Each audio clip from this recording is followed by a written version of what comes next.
Hello and good morning. Welcome to our very first episode of Poverty Nutrition. I'm so glad you're here with me this morning.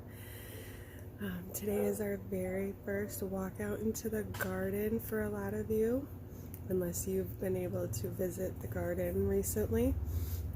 So I figured I'd open up Poverty Nutrition by giving you a tour of the greenhouse, letting you see what we have growing here this season.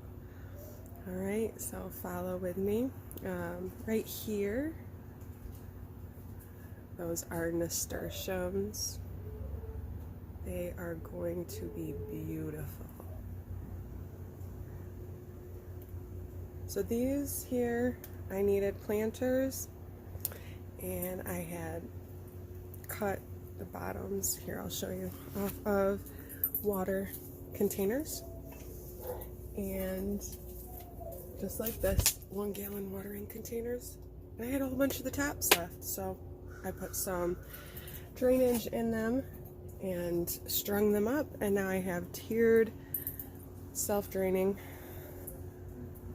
self-watering somewhat nasturtium planters. So I'm very proud of that. So here's my greenhouse. It's not very big, but it is just perfect for us right now. So in here, there's a lot of stuff going on. We've got, here, let me turn the camera around so you can see better everything.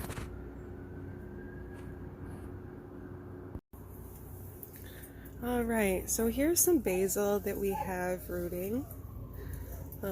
This is a lemon Thai basil. Let's see if any of them are ready. No, not yet, but they're rooting, and this one's going to flower, so we're going to snip that one,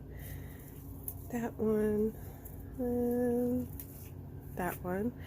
Right here, we have some purple basil that is also working on rooting. I am regrowing green onions or scallions, so we're going to be learning how to do that. In here I've got some little baby kale. How very cute. These are chamomile seeds. I had a little boo-boo with the package. The seed package got wet, and I didn't want to waste all those seeds, so I opened it up, and sure enough, it started growing through the paper. Here we have some tomatoes, different varieties. This one's San Marzano, and this is a cherry tomato. These two I'm not sure because they never got labeled, so that's a surprise. We've got thyme and carrots. I like to use whatever containers I have around the house from the recycling bin.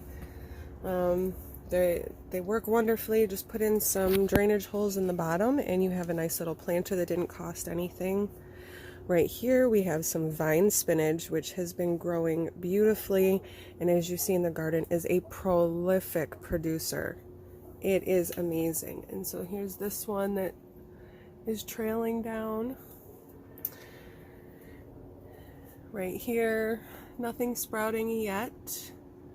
We've got some peppers, some more basil, because the basil is just doing phenomenal.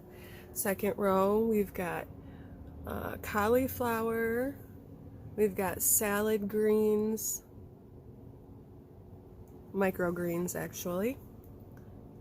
I think that might be oregano that has decided to grow in with my, those are onions, which are actually doing pretty good right here.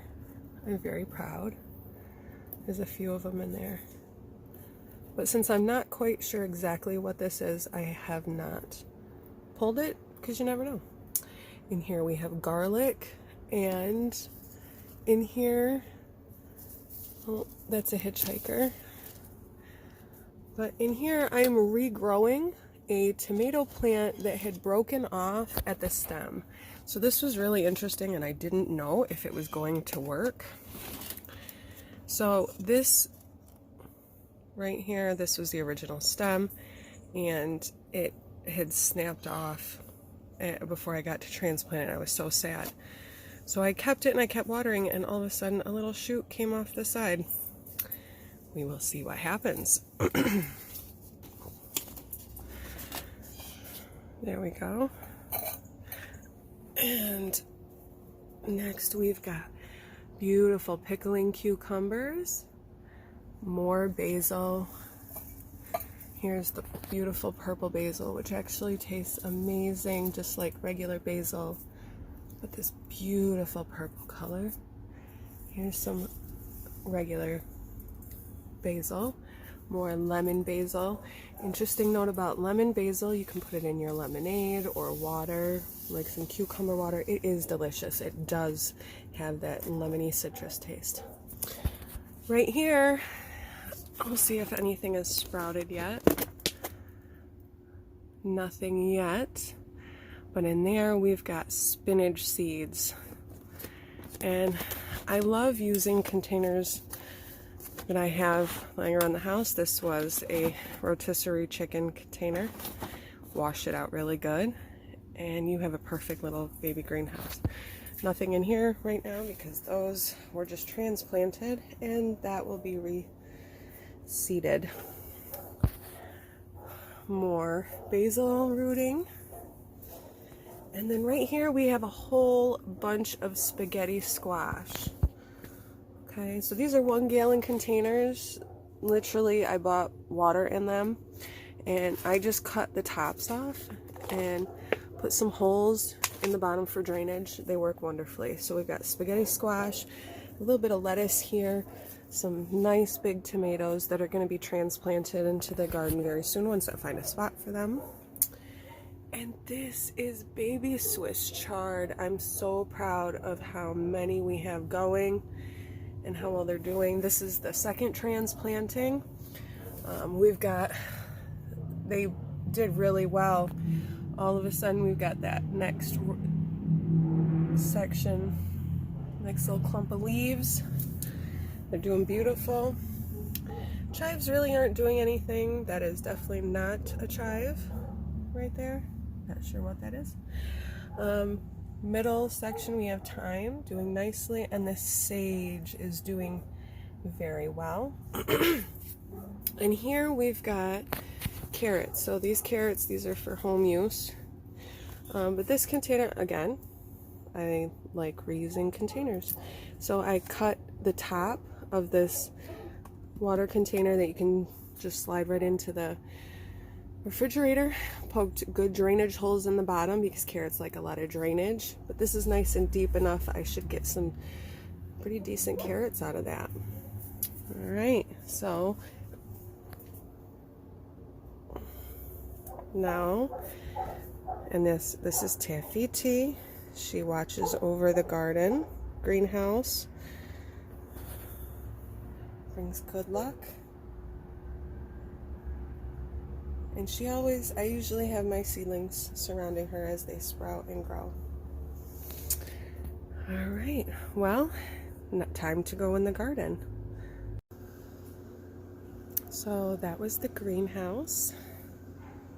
Outside, we've got some more, those are spaghetti squash. I'm going to add more soil to that. Right there we have a pickling cucumber. There is some little cucumbers on it. We're having something's not doing so well with these cucumbers. I lost a couple, but thankfully it's sporadic and I'm able to isolate that. But there's still baby little cucumbers on there. Hopefully you can see those. They're beautiful. This I am super proud of. So I have a laundry basket here, if you can see. This is an old, slightly broken laundry basket. So what I did was I lined it with the landscape fabric. I went ahead and put some soil in there, I had potatoes that had started to sprout, so I put those in there. And these right here, you can see them flowering. These are potatoes. And then growing in the middle, in there as well, I have corn. So right here, here's a corn stalk. So it's getting kind of full in here. But I have 1, 2, 3 corn stalks in there, I believe. I try really hard to companion plant as much as possible because I have very limited space. So everything has to have a buddy, and hopefully everybody gets along. So far they are getting along beautifully. Look at these little flowers. They're so cute, little potato flowers, and I'm hoping to get some seed potatoes. I have seen that happen. I've never experienced it before. But who knows? Okay. So I'm not going to take you all the way up because if you know me, you know I have mobility issues and I'm hurting today. So there's no way I'm climbing up this hill. But I can show you. That right there is my compost. And we're going to be doing an episode on how to make a very inexpensive compost and how to take care of it. But that's where it is, right up in the top corner. It needs some tending. Over here, tucked a little bit behind, I have more corn growing. They're not that big yet. Excuse me, my morning coffee. Okay. So here I made a trellis support. Goes all the way up to the fence here. And I have sweet peas. Look at these, beautiful. And I have some even bigger ones up in there. They didn't do as well as I would have liked, but our son loves them. Those are his garden candy. Loves them. And I also have some burgundy beans, bush beans, and I just planted some black beans that hopefully we'll see what happens. This is first year with those, so I don't ever expect too much. If it does well, great. I'll do it again next year. This is test year for some of those. I have lettuces of various sorts mixed in. I have Swiss chard. They're too little to see up there. Planted as well. Now, I'm going to show you these hostas that we have. They're huge and they take up most of the landscaping area. So what I decided to do, because I needed space, was I took some strong string and more like a cord, and I tied up the hostas. The reason why I did that is I wanted to lift up the leaves underneath so that I could get under there and plant some things. So I'll show you right here is more lettuce, and it's tucked up under the hosta. If you see here, see this cord? That's what I used. And just lettuces like it cool. They do like it mostly shaded. Otherwise they get a little crabby. So this lettuce is just doing beautifully. Absolutely gorgeous. But I have little babies in there that are not doing so good. I tend to, when I have seedlings that aren't doing so well, I'll pop them in anyway and just see what happens. I always like to give everything a second chance. So here we have some more cucumbers that are going to be transplanted. This is a squash that, even though the leaves didn't get very big, we've already got a giant flower. Right here is the strawberries, both wild and cultivated, and they are throwing runners everywhere. Look at these.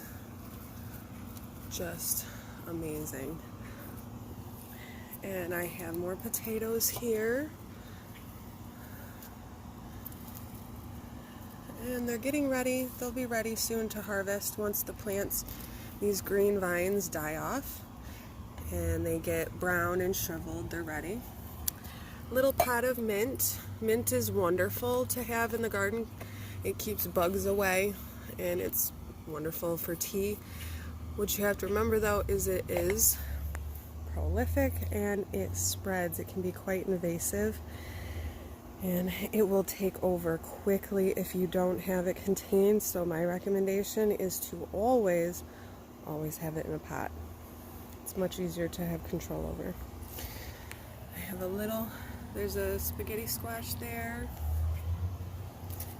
Also, I did want to do some direct sow lettuce right into the garden just to see what would happen. And actually, it looks like I might have some little seedlings under there. It's wonderful. So I probably won't be able to see much, but right there, underneath the hostas, so that they can be shaded and kept cool. And I'm very excited to see how much grows. So now, in the back, I won't be able to take you up over there right now, but at another time, I will definitely show you the back of the garden. I have more cucumbers, and I have more corn and lettuces up there. I have some beautiful zucchini right here that I just am dying to show you. This zucchini right here, these vines, if you can tell, I don't have a whole lot of space in the garden, so I have to take advantage of the vertical space. So I'm training the zucchini to go up this fence here, and it's literally climbing up over the grapevine, sending out vines and just grabbing onto everything. It's fabulous. So there's 1, 2, 3, 4, 5, 6 zucchini plants, and they are running all along the top. I hope you can see that. And I do have baby squash on this vine. I'd love to show you.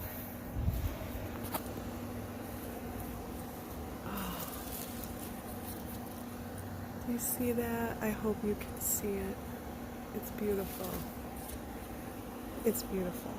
So I have large, beautiful tomatoes right here. It's fabulous. I've got this was an accidental planting of Mother Nature. I had this giant jewelweed plant, which is fabulous. And I keep it because jewelweed is exceptionally good for cuts and scratches and bug bites. Perfect for when you're in the garden. So I wanted to keep it so that we could make salve and jewelweed oil. It's also known as goldfish plant. This is the yellow variety. They do have sorry, disturbed a bee. They do have a orange variety, which is more common, and actually, from what I understand, works a little bit better for bug bites. And I'm very excited it's going to seed, so I will be able to keep seeds for next year's use. Behind the jewelweed, I have got this nice bed of Swiss chard that is growing wonderfully. You'll notice I have marigolds. This is not going as well. I'm a little sad. Let's pick this off. But I have more flowers. Marigolds I plant in to keep the bugs away. We have another tomato. This is a cherry tomato. And you see I've got lovely babies. It's quite tall. Quite tall. doing well. And I kind of let my garden go a little wild because, well, so many quote-unquote weeds are actually beneficial plants that are edible and healing. And especially if I don't know what it is, I am a little bit more hesitant to uproot it. I like to check and see if it's edible or if it's medicinal or if it's useful in the garden anyway. So I keep it a little bit more wild.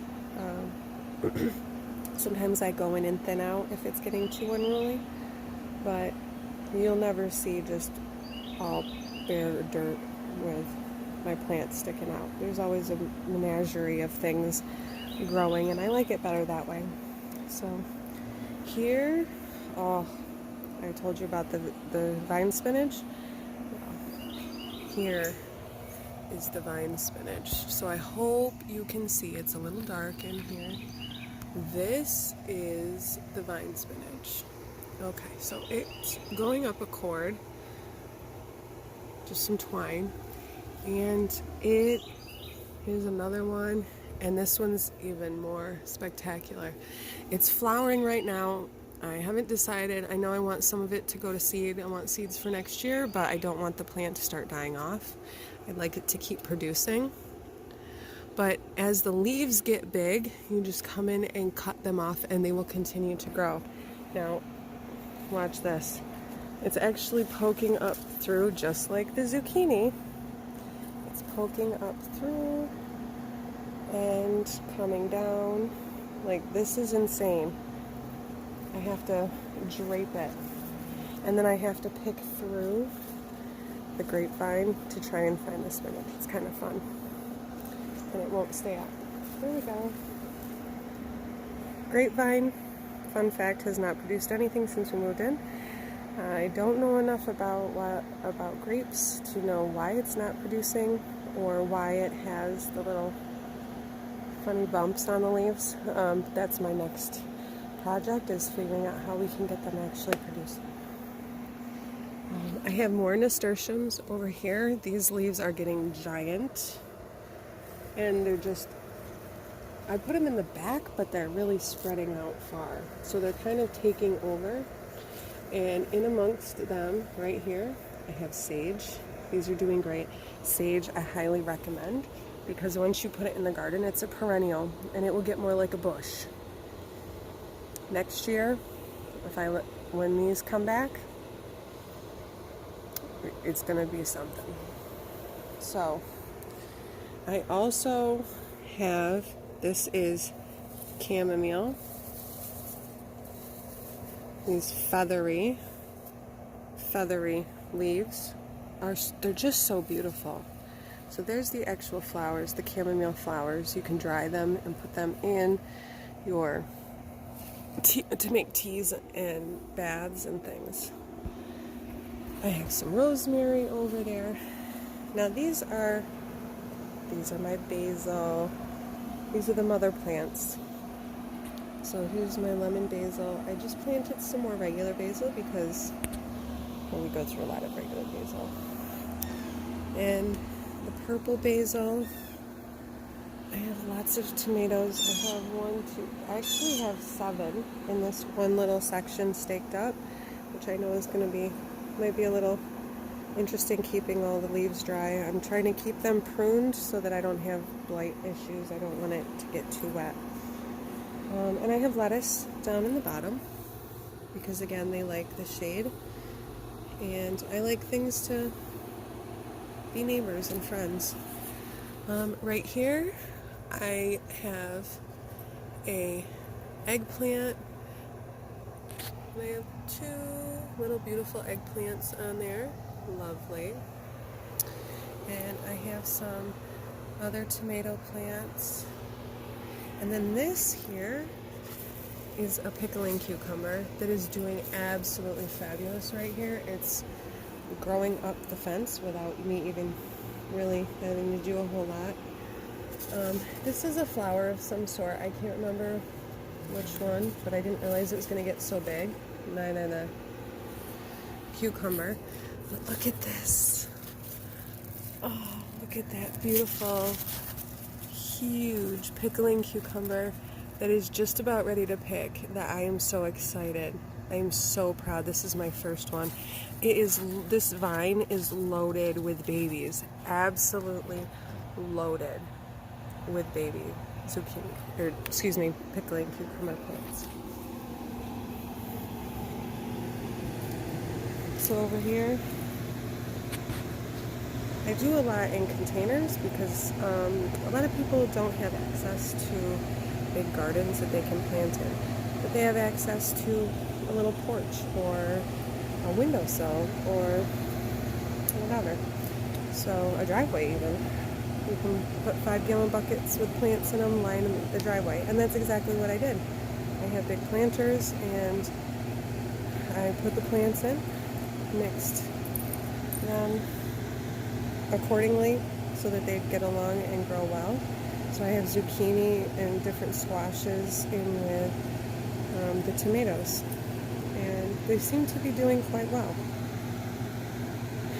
So that is the tour of my garden. Thank you for walking and checking the plants with me this morning, and I can't wait to have you back again. We're gonna learn lots of new things. New for some, not new for everybody. We're gonna figure out what kind of plants are around that grow wild, free, healthy nutrition. We're going to figure out how we can regrow food scraps so that we can continue having food for much less. A never-ending supply of food, who doesn't want that? So I am so grateful that you came. We're going to grow, we're going to learn, and we're going to get healthy together in our little backyard homestead. Thank you so much for coming. Poverty Nutrition. I'll see you next time.